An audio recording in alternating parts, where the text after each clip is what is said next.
With the 25th century fast approaching, Starfleet Command would decide to usher in this new century with a starship class, the Sagan Class, the likes of which harkened back to an earlier time in the 24th century, though whose new, sleek aesthetic and technology would make clear that this was a new era for the Federation. But what do we know about this technological marvel? Well, today we'll find out. Hello good Trinaries, Taz here with an important announcement. Today's video is brought to you by Star Trek Timelines, the ultimate Star Trek strategy role-playing mobile game. It's free to play and available on all devices.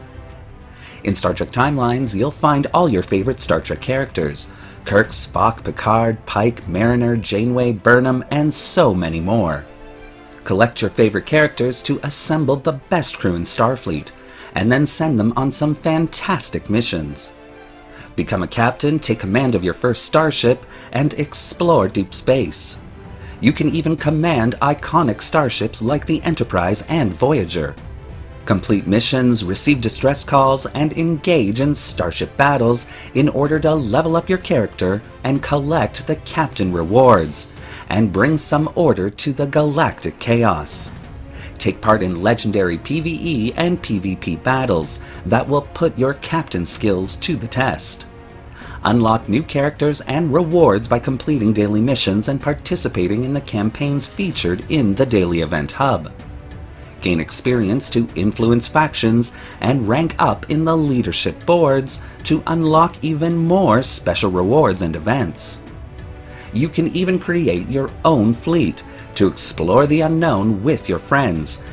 And this week, Star Trek Timelines is running a contest giving away 5 models of the USS Enterprise from Star Trek Strange New Worlds to 5 lucky new users that reach and unlock the Captain's Level 5 by August 3rd, 2022. So, download Star Trek Timelines or scan the QR code on screen and claim some very special rewards. Join up today and embark on the ultimate Star Trek adventure through space and time, saving the galaxy from temporal anomalies. I guarantee you won't be disappointed. Hello and welcome to another episode of Truth or Myth Beta Canon, a Star Trek web series that dives into the history of any given topic using beta canon sources and my own imagination to fill in the gaps. In today's episode, we're taking a look at the Sagan Class as first seen in Star Trek Picard Season 2 to better understand its place in Star Trek history.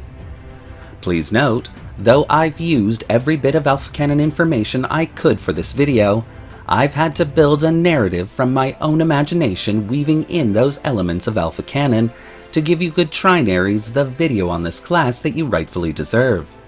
And if anyone from the Star Trek Picard team are watching, I hope I did you proud.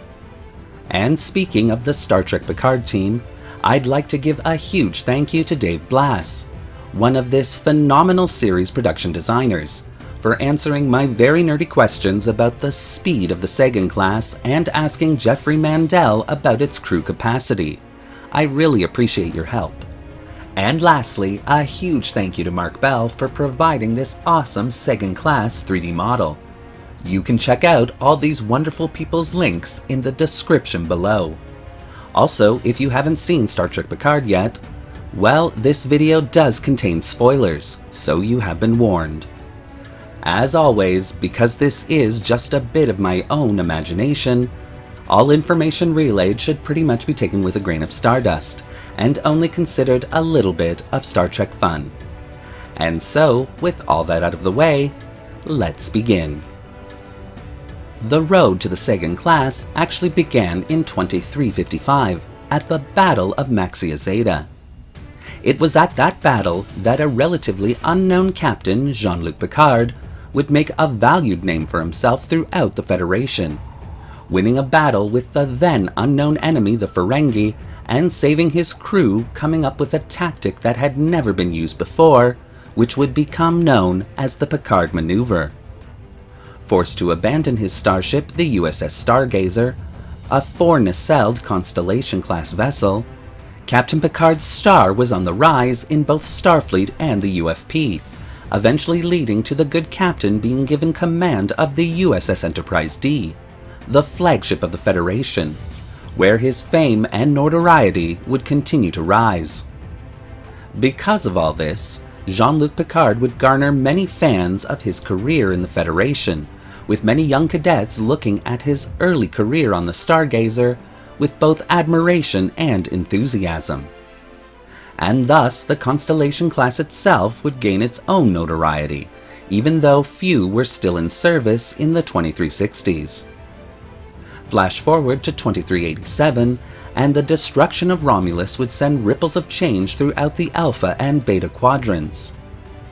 At this point, now Admiral Jean-Luc Picard had retired from Starfleet over its refusal to help evacuate the Romulan homeworld after the synth attack, a move that many in the Admiralty saw as a disgraceful one. But this feeling didn't seem to affect those once dreamy-eyed cadets who had studied the great captain's entire life and career.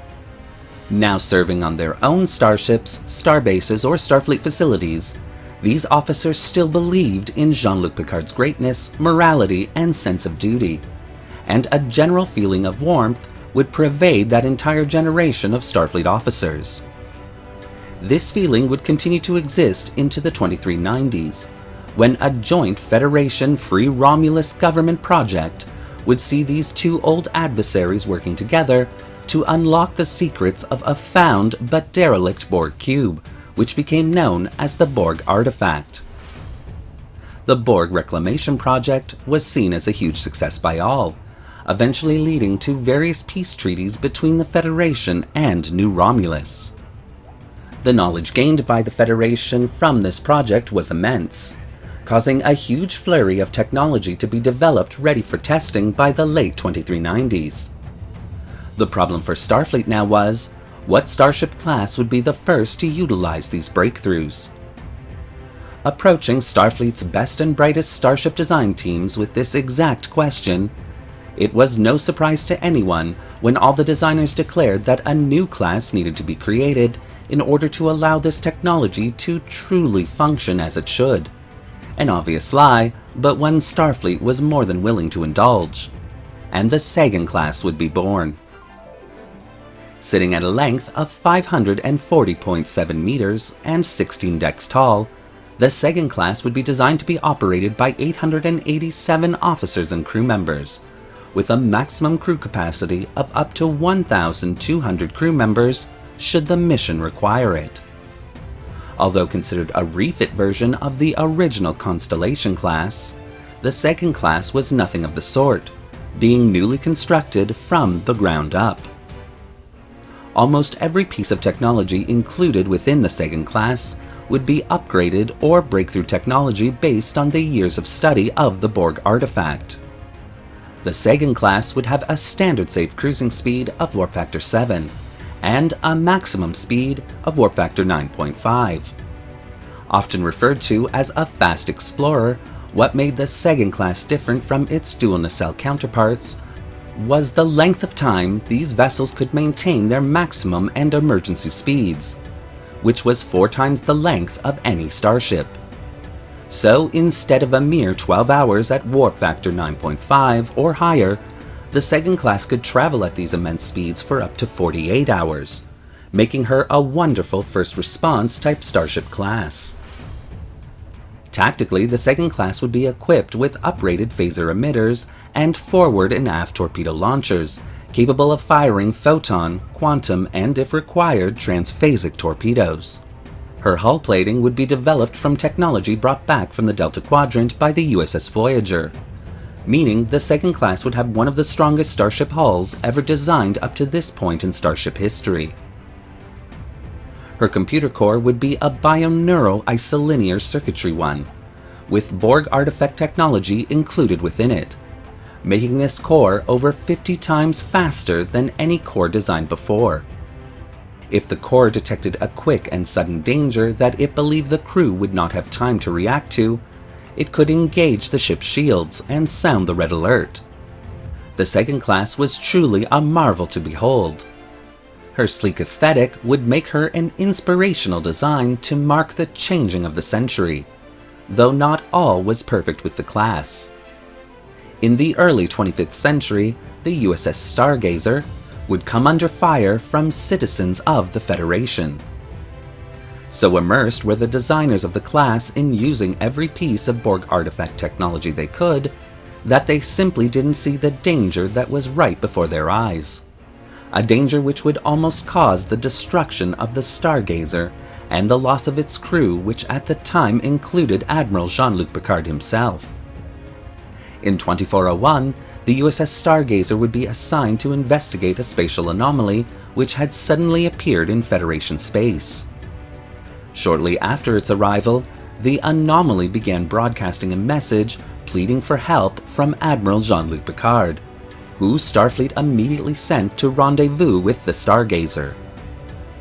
When Picard arrived and responded to the signal, a massive Borg starship emerged from the anomaly, with the Borg announcing their intention to send their queen for peace negotiations. Ignoring the Stargazer's unwillingness to host the queen, the Borg beamed their leader over to the starship anyhow, materializing her on the bridge of the Stargazer, where she subsequently used the Borg artifact technology included within the class to take over not only the Stargazer, but the entire fleet that had been assembled and sent by Starfleet to the area to deal with the Borg threat. With hand weapons useless and time ticking before she gained control of the fleet, Admiral Jean-Luc Picard would order the destruction of the Stargazer, killing everyone aboard her. Thankfully, this wouldn't be the end of the Stargazer, however, as the omnipotent being known as Q would send Admiral Jean-Luc Picard and his crew on one last adventure into the past, eventually returning them to the future moments before the starship's destruction, allowing Admiral Picard to terminate the auto-destruct and form an uneasy alliance with this new faction of Borg headed up by his friend Dr. Agnes Jurati, who in turn would help the Federation avoid a destructive galactic event. From then on, the Sagan Class would go on to make a notable name for itself, proving its worth with every light year.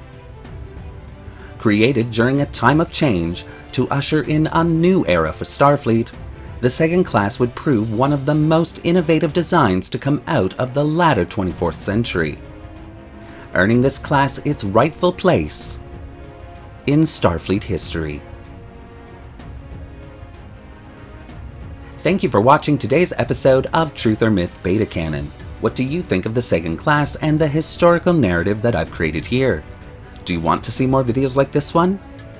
Well, leave your comments in the section below, and don't forget to like the video and subscribe to the channel, hitting that little bell icon so you won't miss a single video we release. Once again, I'd like to thank Dave Blass for his help on this video, and of course to also thank Star Trek Timelines for sponsoring this video. Don't forget to download their awesome app and start living your Star Trek dream today. Want to help the channel travel through time to protect the future? Then consider becoming a channel patron. The link to our Patreon account is in the description below. Thanks again for watching, and remember, resistance is futile.